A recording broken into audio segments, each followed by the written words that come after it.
बिस्मिल्लाहिर्रहमानिर्रहीम। साथियों, मां हाकिम अली नारे जो साथियों दोस्तनि जी पुरज़ोर गुज़ारिशुनि ते शाइरीअ जी अदबी सनफ़ुनि जी कामयाबी खां पोइ अॼु आउं नसरी अदब जूं सनफ़ूं तव्हांजे साम्हूं पेश करे रहियो आहियां, जंहिंजो हिसो पहिरियों अॼु तव्हांजे साम्हूं पेश कंदासीं। साथियों, IBA जेके मुख़्तलिफ़ टीचर्स जूं JST PST ऐं SST जूं जेके जॉब्स अनाउंस करणु वञी रही आहे, उन्हनि जो जेको सैंपल पेपर आहे उन जे तहत असांजे लाइ इहो तमामु ज़रूरी आहे त शाइरीअ जे ऐं अदबी सनफ़ुनि जी असांखे ॼाण हुजे, छो त काफ़ी सवाल इन अदबी ऐं शाइरीअ जे सनफ़ुनि जे बुनियाद ते वाबिस्ता हूंदा। हाणे अचो त इन्हनि जी कुझु वज़ाहती सिलसिले ते गुफ़्तगू कयूं। सभ खां पहिरियों इहो सम्झणु असांजे लाइ इंतिहाई ज़रूरी आहे त नसर छा आहे। जीअं इल्म अरूज़ जे तहत असां इहो अॻ में पढ़ी आया आहियूं त नज़म जेको मुख़्तलिफ़ शाइरीअ जो हिकिड़ो संवारियल सींगारियल लफ़्ज़नि जो हिकिड़ो मजमूओ हूंदो आहे, जंहिंमें कंहिं न कंहिं क़िस्म जे काफ़ीअ खे इस्तेमालु कयो वेंदो आहे। साॻी तरह सां शाइरीअ जे उबतड़ वरी कंहिं बि मौज़ू या मौक़िफ़ ते ग्रामर ऐं क़ाइदनि जे लिहाज़ सां वसी अंदाज़ में लिखियल तहरीरुनि खे नसर चइबो आहे। हाणे ही जेके नसर वारा जेके बि लिखियल मौज़ू हूंदा आहिनि, उहे तमामु घणा वसी ऐं ड्रेग जी सूरत में ॾेखारियल हूंदा आहिनि, त जीअं वज़ाहती अंदाज़ सां लेखक पंहिंजा ख़्यालात ऐं पंहिंजो जेके बि जज़्बात आहिनि उहे पेश करे। दुनिया जे सभिनी ॿोलियुनि जे अदब में नसर इंसानी इज़हार जो हिकु अहम ज़रियो आहे।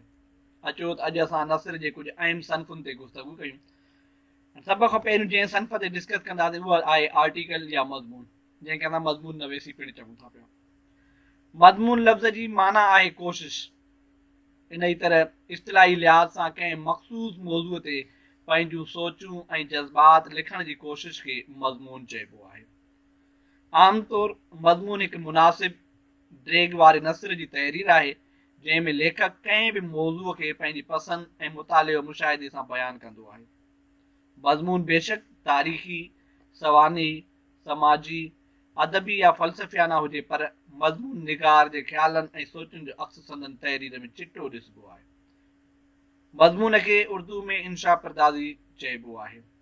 साथियों, अक्सर करे असांखे इम्तिहाननि में या मुख़्तलिफ़ जायुनि ते मुख़्तलिफ़ क़िस्म जा मज़मून लिखण जे लाइ मिलंदा आहिनि। इन जे करे जंहिं टॉपिक ते या जंहिं टाइटल ते मज़मून जो इशारो ॾिनल हूंदो आहे, लेखक उन ते पंहिंजा जेके बि सोच वारा जज़्बात वारा जेके ख़्यालात आहिनि उहे लिखी करे उन मज़मून ते रोशनी विझंदो आहे।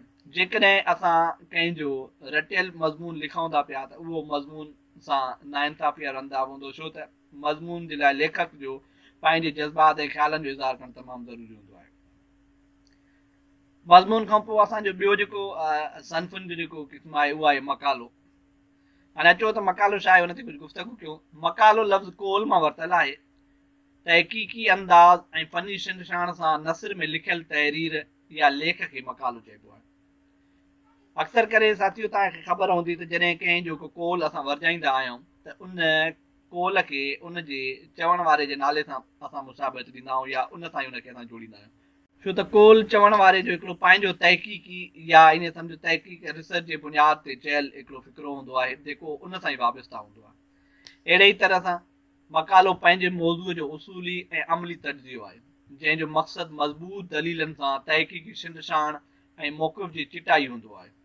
मज़मून जे मुक़ाबले में मकालो साइंटिफिक तरीक़े सां हवालनि ऐं रेफरेंसिस ते मुश्तमिल हूंदो आहे। जीअं आमतौर ते मज़मून लेखक जो कंहिं बि ख़ारिजी मौज़ूअ ते इज़हार राय आहे, त मकालो वरी पंहिंजे मौज़ूअ जो उसूली ऐं अमली तज्ज़ियो आहे, जंहिंमें महारती शिनशान ऐं परख सां गॾोगॾु तहक़ीक़ ऐं तनक़ीद जो हक़ अदा थींदो आहे। साथियों, जेके बि मकाला हूंदा आहिनि उन्हनि जे लाइ उन जा दलील ऐं उन्हनि जा जेके रेफरेंसिस आहिनि उहे ॾियणु तमामु ज़रूरी हूंदा आहिनि।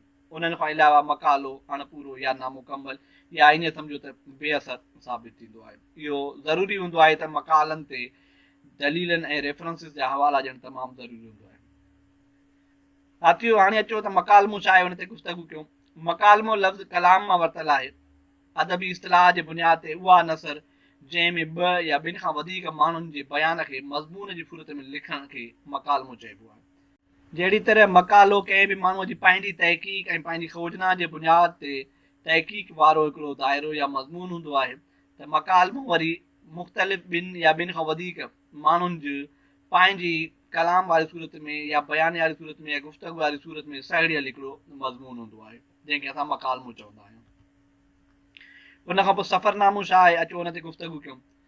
सफ़रनामो इल्मो अदब में उहा नसरी सन्फ़ आहे जंहिंमें लेखक पंहिंजे सैरो सफ़र ऐं मुशाहिदे जो अहवाल इल्मी अदबी अंदाज़ में बयानु कंदो आहे। सफ़रनामो हिकु अहिड़ो बयानी मुशाहिदो आहे जंहिंमें शहरनि, ॻोठनि, मुल्कनि ऐं दुनिया जे मुख़्तलिफ़ हंधनि जी मालूमात ॾिनी वेंदी आहे। हिन में मुख़्तलिफ़ क़ौमुनि जी रहणी करणी, रीतुनि रस्मुनि सां गॾु तारीख़ और जाग्राफी जी ॼाण पिणु ॾिनल हूंदी आहे। साथियो, अक्सर करे तव्हां मुख़्तलिफ़ लेखकनि जा सफ़रनामा पढ़िया हूंदा जंहिंमें हू पंहिंजे सफ़र जो पूरो मुकमल हाल अहवाल हिकु उत्साहींदड़ ऐं दिलचस्प अंदाज़ में पेश कंदा आहिनि। अहिड़े ई तरह सां हाणे अचो त असां नावल छा आहे उनखे कुझु वधीक वज़ाहती अंदाज़ में पढ़ूं। नावल अंग्रेज़ी ॿोलीअ जो लफ़्ज़ आहे जंहिंजी माना आहे नई शइ। नावल जे अदबी इस्तिलाही माना आहे इंसानी किरदार जो नसर में बयान। नावल इंसानी ज़िंदगी ऐं मतनू किरदार बाबति हिकु डिघी कहाणी हूंदो आहे जेको ज़िंदगीअ जूं हक़ीक़तूं, ख़्याल, जज़्बा, इंसानी सोचूं, भरम, वसवसा ऐं हालात बयानु करे थो।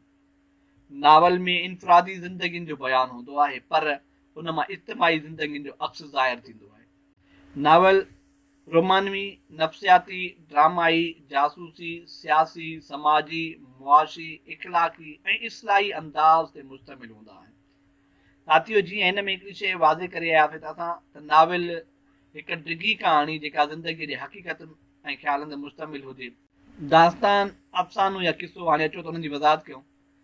हीअ कहाणी जो हिकु क़दीम क़िस्म आहे जंहिंमें लोक किस्सा, अफ़साना या इंसानी घड़ोलियूं शामिल हूंदियूं आहिनि।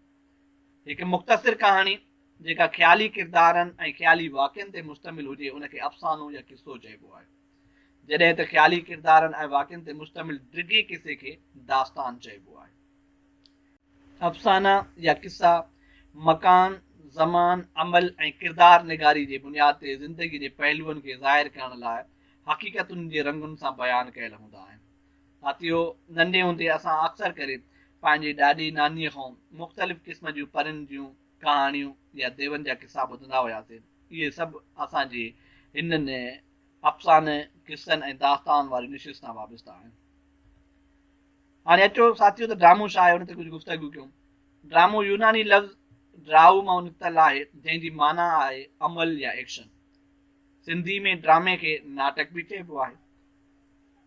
इस्तिलाही लिहाज़ सां ड्रामो उहा नसरी सन्फ़ आहे जेको किरदारनि जी मदद सां स्टेज ते पेश कयो वञे। मतिलबु त ड्रामो इंसानी चुरपुर जे फितरती अमल जो नक़ल आहे।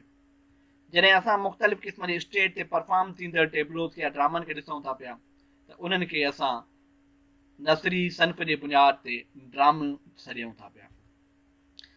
हाणे साथियो, खाको छा आहे अचो त उन ते गुफ़्तगू कयूं। नसरी अदब जी हिकु अहिड़ी मुख़्तसिर तहरीर जंहिंमें हिकु शख़्स जो मुख़्तसिर मगर जामे नक्शो ॾेखारियल हुजे त उनखे खाको चइबो आहे। साॻिए सां वरी सवाने हयात नसरी अदब जी हिकु अहिड़ी डिघी तहरीर जंहिंमें कंहिं बि किरदार जे ज़िंदगी वारनि हालात वाक़ियात खे बयानु कयो वियो हुजे त उनखे सवाने हयात चइबो आहे। सवाने हयात खे कंहिं बि आम या ख़ासि शख़्स जी ज़िंदगीअ जो तफ़सील पिणु चइबो आहे।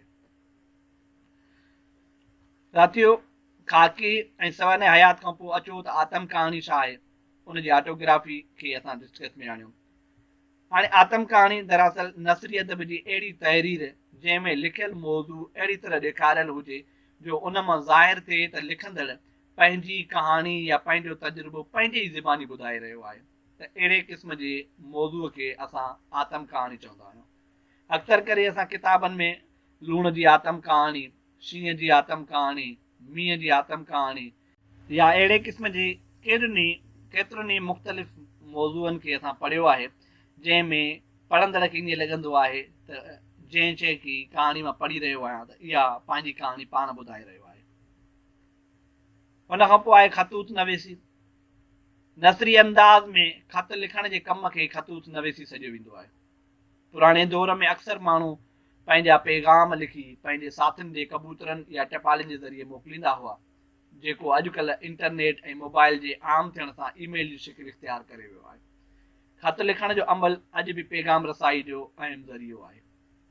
साथियो, तव्हांखे यादि हूंदो नंढे हूंदे असां अक्सर करे मुख़्तलिफ़ दोस्तनि जा ख़त रिसीव कंदा हुआसीं या ख़त मोकिलींदा हुआसीं, जंहिंमें असां पंहिंजी ज़िंदगी सां वाबस्ता कंहिं न कंहिं यादगार लम्हे खे हुन सां लिखी करे शेयर कंदा हुआसीं। अॼुकल्ह उनजो सिलसिलो मोबाइल ते मैसेज जे ज़रिए या ईमेल ते वरी लिखियल इंटरनेट वारी तहरीर जे ज़रिए हिक ॿिए सां शेयर कयूं था। ख़तूत नवेसी जे हिन सेक्शन खां पोइ हाणे असां अॼु जे हिन नसरी अदबी सनफ़ुनि वारे हिसे पहिरें खे हिते मुकमल कयूं था पिया।